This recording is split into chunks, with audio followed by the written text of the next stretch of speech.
Hello everyone and welcome to my channel. My name is Habib Ali and I am an ICT tutor by profession. Welcome back to another lesson. So in today's lesson we are going to be learning about the merge and center command. What is the difference between merge and center, merge across and merge cells? Please do like and share this lesson and subscribe to our channel. Okay, let's go ahead and make a start on today's lesson. So for today's lesson, I'm using this file called lesson 11 merge and center command. If you have been working with myself from lesson 1 all the way to the last lesson, lesson number 10, you will have created something like this.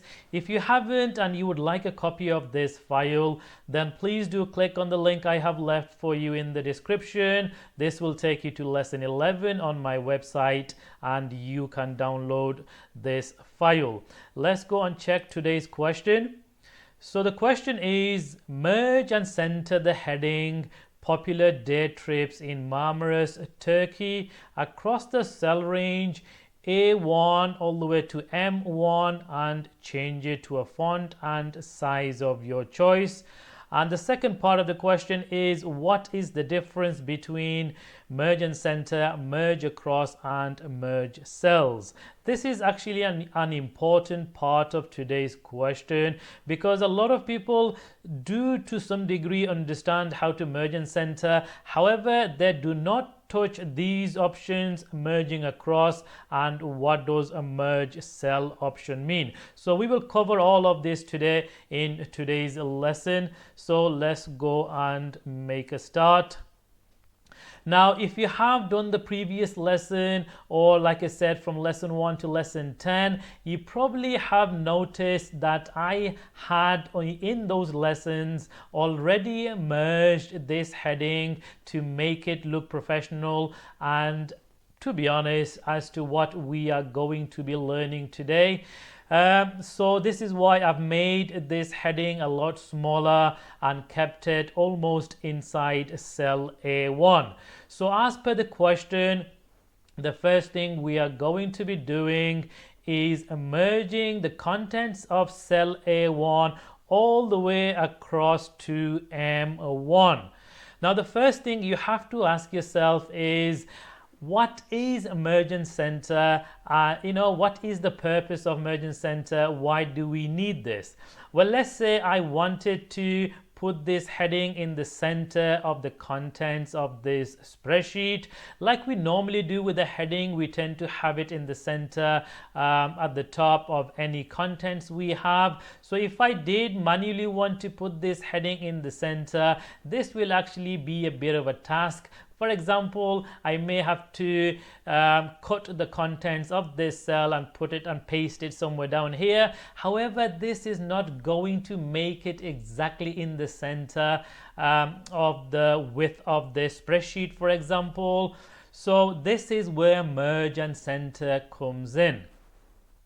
So I'm going to show you now how to do this and apply this merge and center feature on this heading. The very first thing we have to do, and this is important, so please do make a note of this, is you have to select the cell range which you want this center to span over. So for example, if I want the heading to be in the center of column A and column M, so somewhere down here, I have to select this range. So that's what I'm doing as well as per the question. Once you have done that, this in the ribbon on the home tab in the group called alignment, this is where this lovely feature is hiding or placed, I should say.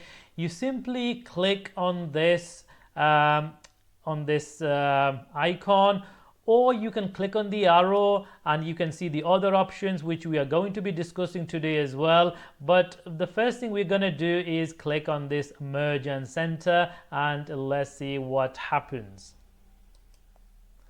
There you go. So what has happened there now is Excel has merged all these individual cells that we had before into one big cell. So you can see this looks like one big cell now, and then it has simply centered this heading in the middle of this cell.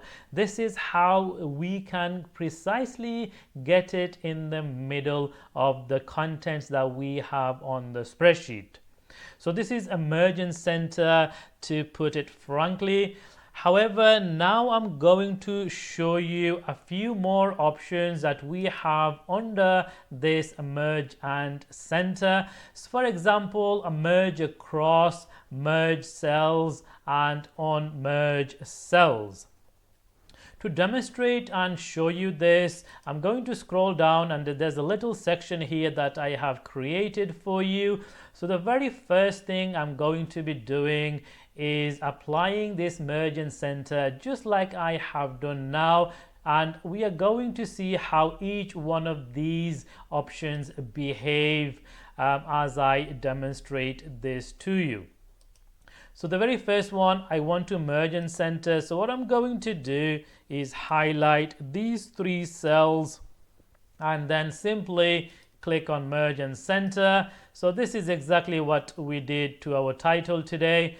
So you can see it has again merged these three cells and has put the text in the middle. The next one is simply merge across. Now to demonstrate this to you, I am going to highlight both of these rows. So that's row number 21 and row number 22, because for you to understand this, you have to select more than one row. So once you have selected the number of rows that you want to simply merge across but do not want to center it, you simply select those number of rows, you go to your mergeacenter feature, and you simply click on merge cells.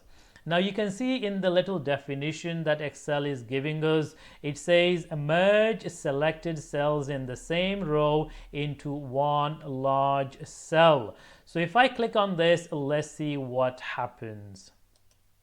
There we are. Now what Excel has done, it has merged each row separately, and simply you can see now each row has been merged and they are separate. It hasn't made it into one big cell, it has made it into two individual cells. However, it has simply merged across as per what this feature is saying. Now the next option is merge cells. So you can see here, this is the third option that we have that says merge cells. So what is that one, and what is the difference between this one and the other two I have demonstrated to you already? Let's have a look. Now what I'm going to do for your understanding is I'm going to select all the remaining cells here this time, and I'm going to choose this option, and we are going to see what's going to happen. Something interesting. Okay, it says merging cells only keeps the upper left value and discards other values. Well, this actually applies to merge and center and merge across as well as this one. Anything you merge, it will always use the contents of the first cell and merge across.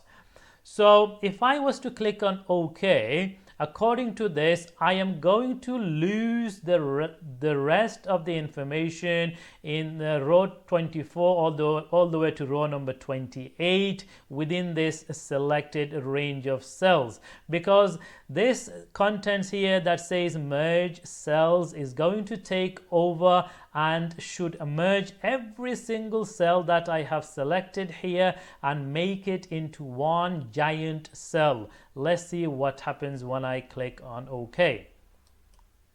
There you go. You can see now it has actually merged row number 23 all the way to row number 28, and it has actually become one big cell, including column A to C.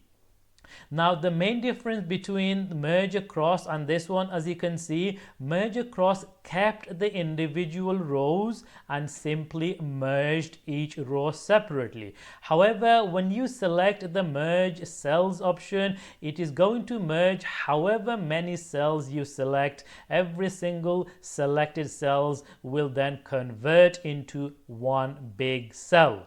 And as you can see, the other text in these cells that we had has now been erased. So this is the difference between merge and center, merge across, and merge cells.